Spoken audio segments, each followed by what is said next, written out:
Hello! This is Reverend Don Lewis coming to you from the beautiful metaverse, and more specifically from beautiful Danville, Illinois, homeland of the Corellian tradition. And this is Midday with Reverend Don. Welcome.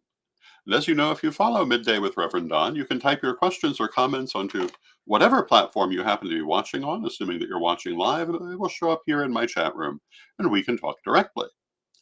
And this week, we have been talking about some of the tropes of classic horror films and fiction and the actual folklore behind them.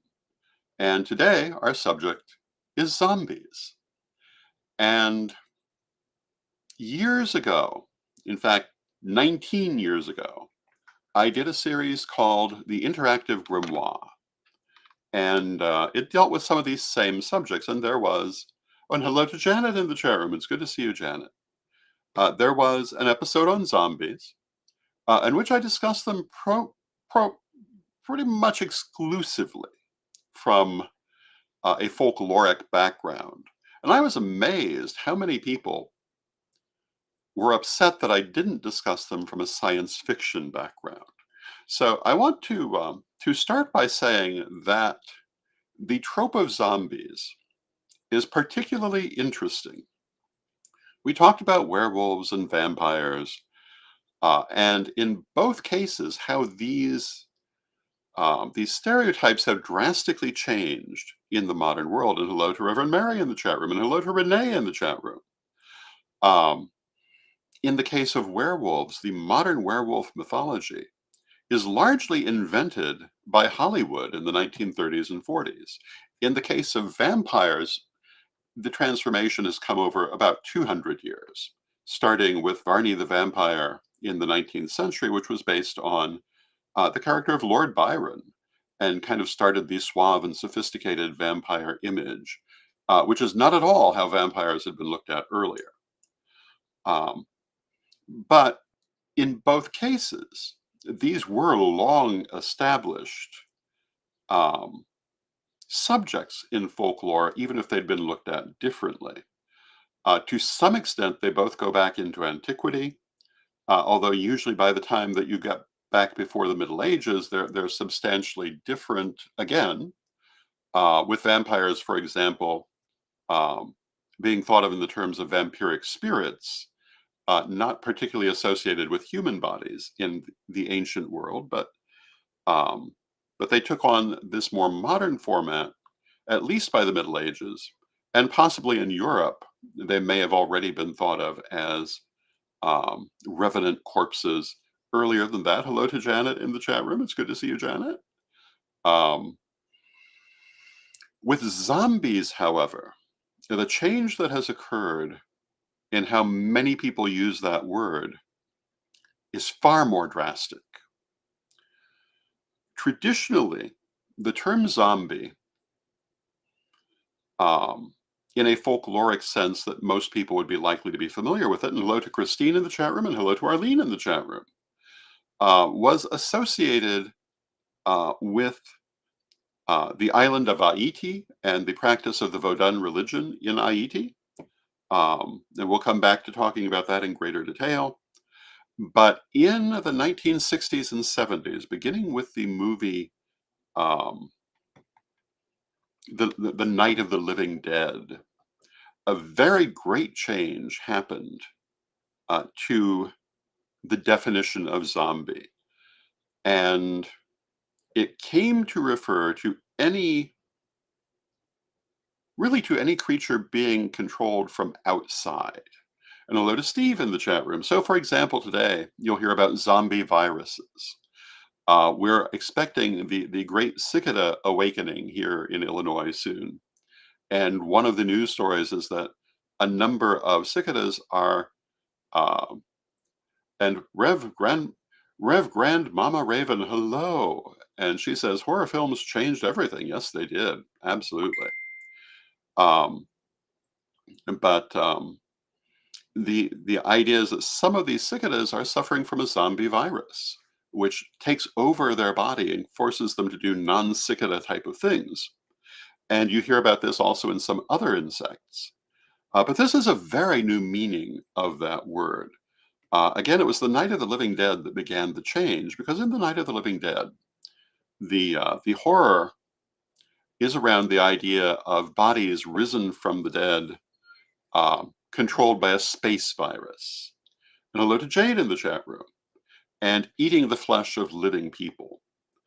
And, traditionally, I think the term ghoul would have been closer to what they were portraying, but for whatever reason, they came to call them zombies. And that drastically changed what most people associate with the word. So throughout the intervening decades, if there is a zombie film, it's more likely to deal with that idea um, than with the traditional idea of the term zombie, which had been common before that. I'm not really going to go into the horror trope too much, though we may come back to it. I want to talk more about the idea of zombie before that, where it comes from, and it comes from the island of Haiti. Zombie, the term zombie, is found in traditional African religion, particularly the Vodun religion.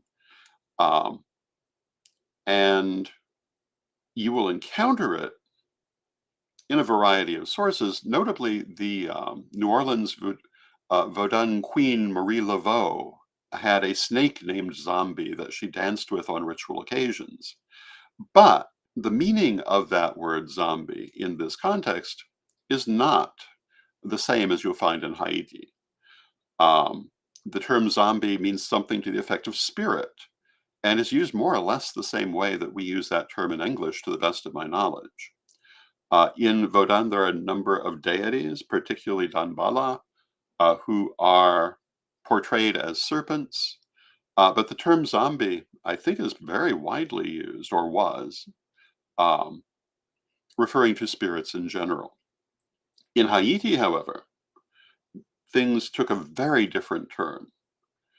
In Haiti, the term zombie referred to a person who was magically raised from the dead and turned into a mindless slave. This is obviously the origin of the alien zombie science fiction mythos, but also very obviously different from it. And it is not in any way a part, to the best of my knowledge, of traditional African religion. It is something that developed specifically in Haiti. And, I was saying on Tuesday that it's been remarked that if eyewitness accounts from sober, respected individuals were enough to prove that something was true, then nothing has been more thoroughly proven than the existence of vampires. And we talked about that a little bit. But that's kind of true for zombies also. For a long time, it was assumed that this was just a myth. Hello to Mary in the chat room. Um, but increasingly through the 20th century, there was more and more evidence that there was an actual reality behind this, including film of zombies, and even in, I believe, the 1970s, interviews with escaped zombies, or people who claimed to be escaped zombies. And most of these people believed that they had actually died, been revived, um, and become basically mindless slaves. And there is a lot of fictional literature from or concerning Haiti dealing with this subject. It was a big horror subject in the early 20th century, um, and usually not taken terribly seriously in the real world. But again, through the 20th century, there came to be more and more evidence that there was an actual thing happening here, even to the point of some people claiming to know how it was done. So this is the traditional mythology around zombies, that a Bokor, who is a baneful magician from the Vodun religion, because this is not part of what we might call legitimate Vodun, but is part of baneful magic in that background, would raise the person who had died from their grave, um, basically without their mind, They would not remember who they had been. They would have no will of their own. They would become a slave of the Bokor, who commonly used them, at least according to mythology, as field hands. And in other sorts of manual labor where a lot of thinking was not necessary. In the film White Zombie from, I want to say, 1932, which is an interesting film with a few problems. Um, but in that film, the zombies are working in a sugar mill, um, where they basically are just turning the different equipment by hand. Um, Interesting film as a historical anything. It's well, I think the historicity of the film can be summed up by the fact that quite a bit of it happens in a medieval castle of the European sort on the island of Haiti, something that absolutely never existed. Um, but an interesting film. And if you want to see the film, you can go back to Reverend Don's Library of Horror from a couple of years ago. And it was one of the films that we reviewed and talked about and showed. Um, and we talk about a number of these things in our commentary on that film. But this is what the traditional mythology of zombies was, and they could not consume salt. And if they consumed salt, the spell would be broken. There is a story out of, I think, traditional Haiti folklore about a Bokor who had a small troop of zombies working their fields for them. Um, and every day, he and his wife would take them out to the fields and um, have them work.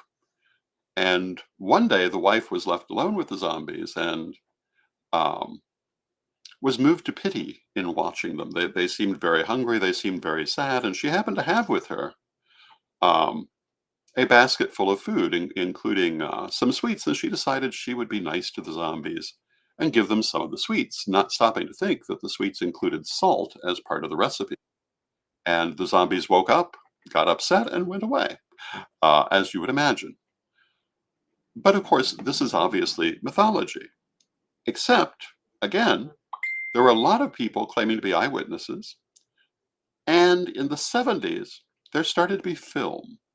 There were even interviews with people claiming that they had been victims of this, um, and had escaped, but were now mentally impaired. And what was the general wisdom coming out of this in the 80s was that this was a real thing, but it wasn't magical.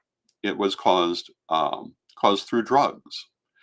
And the Bokor would choose the person that they wanted to turn into a zombie, would give them a drug that simulated death, but did not actually kill the person, would, quote, raise them from the dead by waiting for the drug to wear off and being there at the right moment, and convince them that they had died, were uh, risen from the dead, and were now obliged to serve them.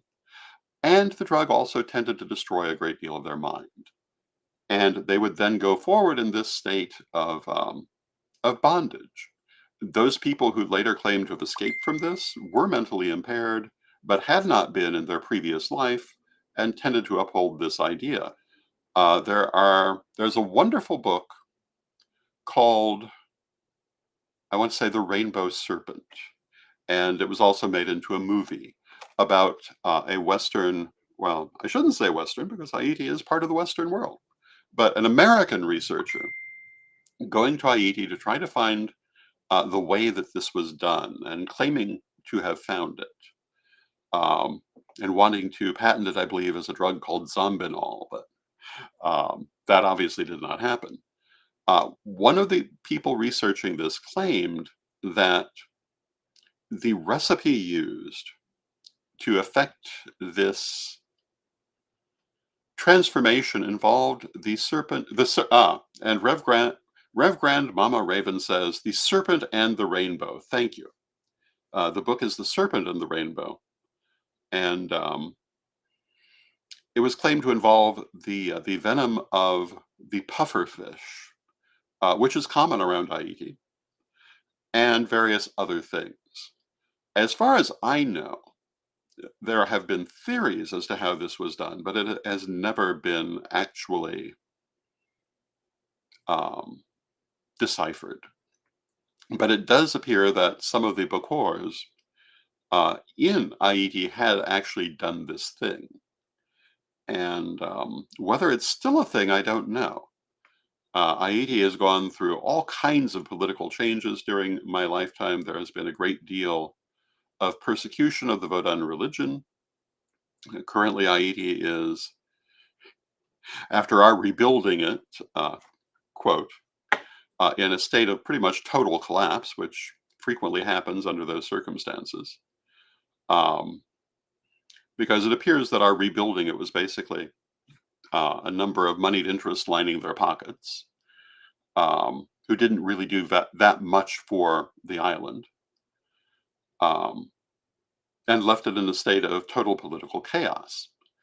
I was reading the other day about how basically it's currently a contest between warlords to see who will end up taking it over, and we'll see what happens. Um, but Haiti is in a sad state, unfortunately. But the Vodun religion is certainly very much alive there, and Haiti has, I would describe it as its own branch of Vodun, um, as does New Orleans and various other places in the Americas have various unique branches of African traditional religion, which aren't always well accepted by actual African traditional religion. One of the more interesting discussions I've ever witnessed was in Australia at the Parliament of the World's Religions from, was it 2009, whatever year it was in Australia. And um, they had a gentleman introduced as the King of Benin, representing Nigerian Vodun. There was also a lady, I believe her name was Professor Catherine Scott, who was more or less representing New World Vodun. And they had a discussion in which she attempted to make the point that New World Vodun could not be quite the same as Old World Vodun, because many of the things that are used in the old in Africa are not present in the Americas, and substitutions simply had to be made, and this was only a natural point of life. And the king was not having it. He believed everything must be exactly the same, as I remember the conversation. It was very interesting to see, and a typical situation in many of the world's religions. Um, but it was very interesting, and I personally agree with Professor Scott that of course there are going to be variations. You have to expect it, and in fact, I think that that's always a good thing personally. But that's my point of view. So this is the historical context for what's usually referred to as a zombie. As I say, it's not part of African traditional religion. It originates in Haiti in this sense, although the term zombie does have an older usage, but it's a different usage. So when you watch or read horror films or horror stories about zombies in New Orleans, um, yeah, that's not particularly historical. It was not a practice there. Um, Maybe a little later. I don't want to necessarily talk about what anyone might be trying to do right at the moment, but certainly not historically. It was not something that came from Africa and isn't found in other branches of Vodun. It was something developed in Haiti, or at least this is the best of my understanding. And that makes it very different um, from the other horror tropes we've discussed. One of my favorite books, and I want to say that it's here in the office, is the Arbor House Necropolis, which is an anthology of classic horror stories published around 1979, maybe 1980. And it's divided into three sections: vampires, zombies, and ghouls. Um, and it's interesting to look at how fiction deals with these folkloric subjects. Um, and as Reverend Grandmama Raven remarked, um, the horror genre has changed everything. It's usually not in much of any way reflective of actual ancestral folk beliefs. But in my opinion, that is not necessarily a bad thing. And hello to Reverend Ed in the chat room who says, hey, um, it, in my opinion, developments, variations, changes, adaptations are good things because life is about growth. It's about constant change. And, oh, and Mary Cavalcante says, hello, Ed.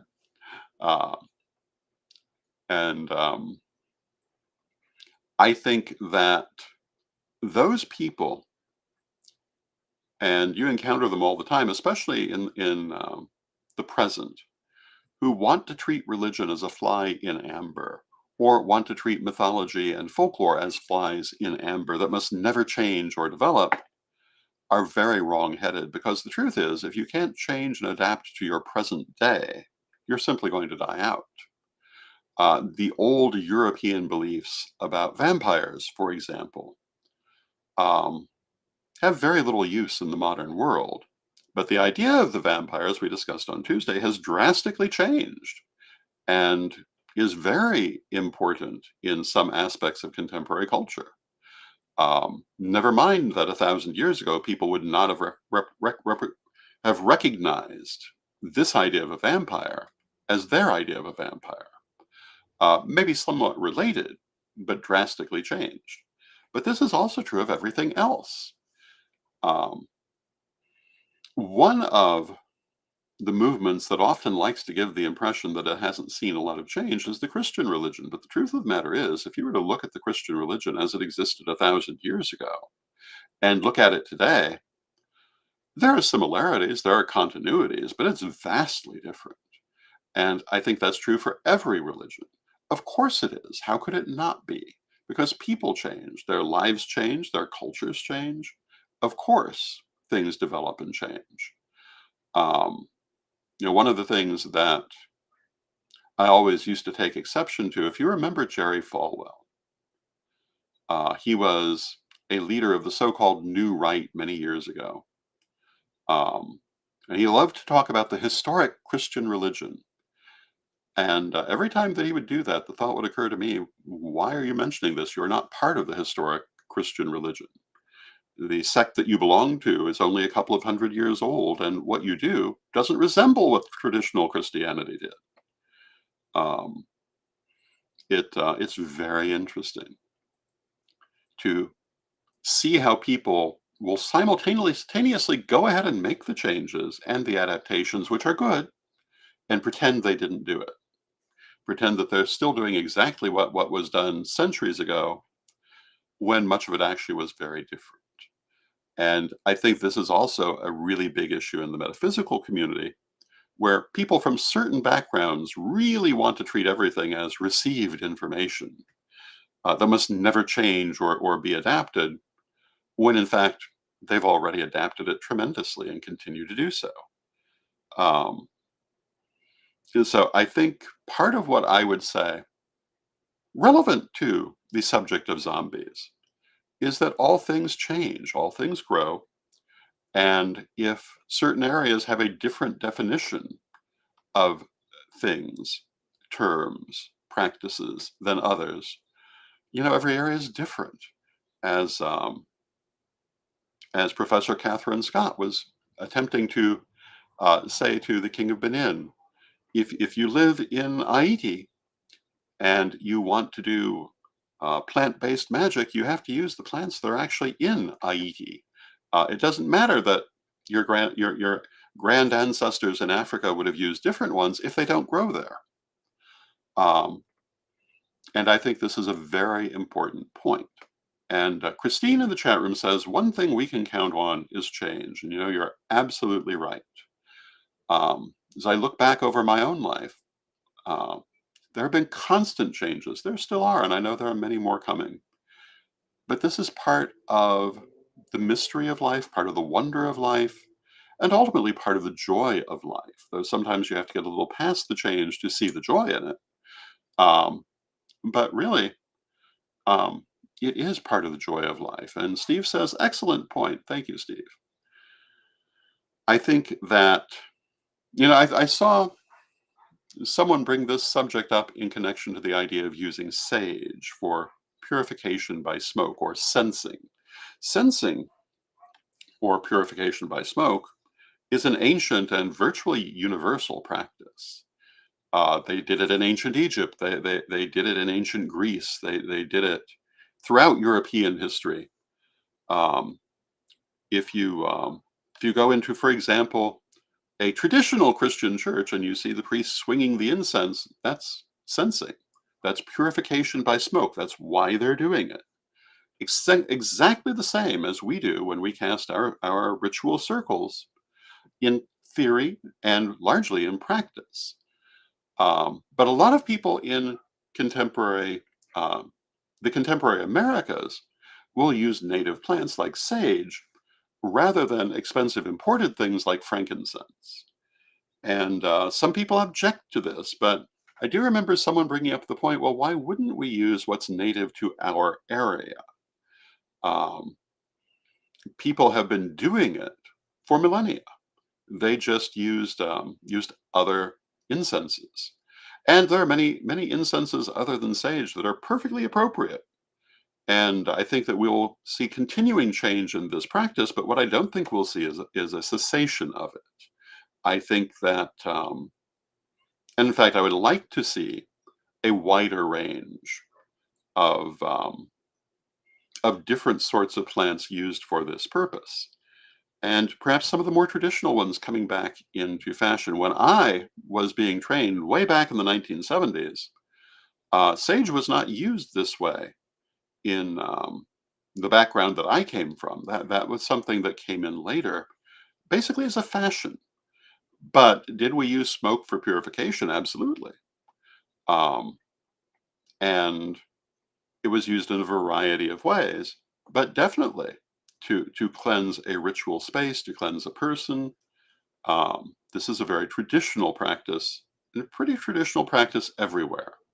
So, like the term zombie, like the idea of zombie, um, it's changed over time.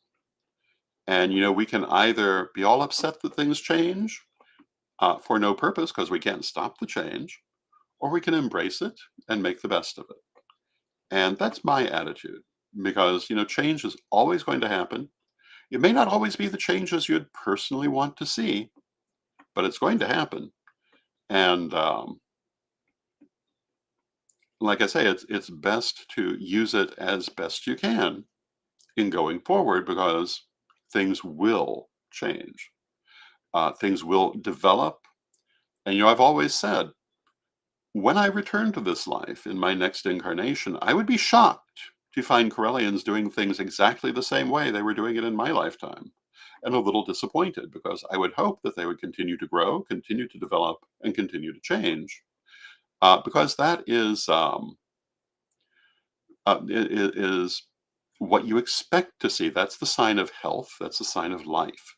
And Mary says, damn, almost 50 years of practice. I'm sure you've seen loads of changes and can't wait for some stories in a couple of weeks. And Mary is referring to the fact she's coming to the lustration. I'm looking forward to seeing her. A number of people in the chat room will be at lustration, and it's going to be a wonderful time. And if you are interested in coming to lustration, you can find out more about it at Corellian.com/lustration. Let me make sure I'm getting the proper Lustration.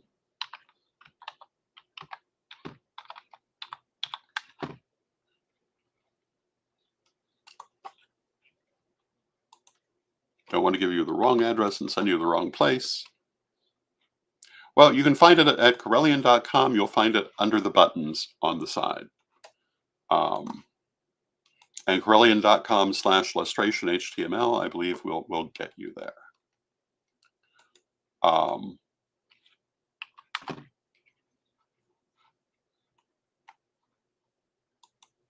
So with that, I see we've come to the end of our half hour. Tomorrow, I'm going to be talking about the weekly roundup of interesting stories, and the zombie virus is likely to be one of those stories. So please join me then. I hope you have a wonderful day, and let us close with our prayer, as we always do. Divine Mother Goddess, Divine Father God, beloved ancestors, we thank you for all that you do for us in our lives, and we ask you to help us to not go through our lives as zombies. Help us to have our eyes open and our hearts open, and to be ready for change and growth and development, and to embrace these things, and to think with our own minds and our own critical thinking skills, and not to be influenced by forces that are not always in our interest, but rather to be guided by spirit, and to listen to your voices in our heads as you advise us. Beloved Mother Goddess, beloved Father God, beloved ancestors, we thank you with great love and thanks for this and all things you do for us in our lives, and knowing you're always with us. From respect, we thank you for your presence, and may you be blessed now and always. And I thank you for your presence. May you be blessed now and always. And I'll see you tomorrow.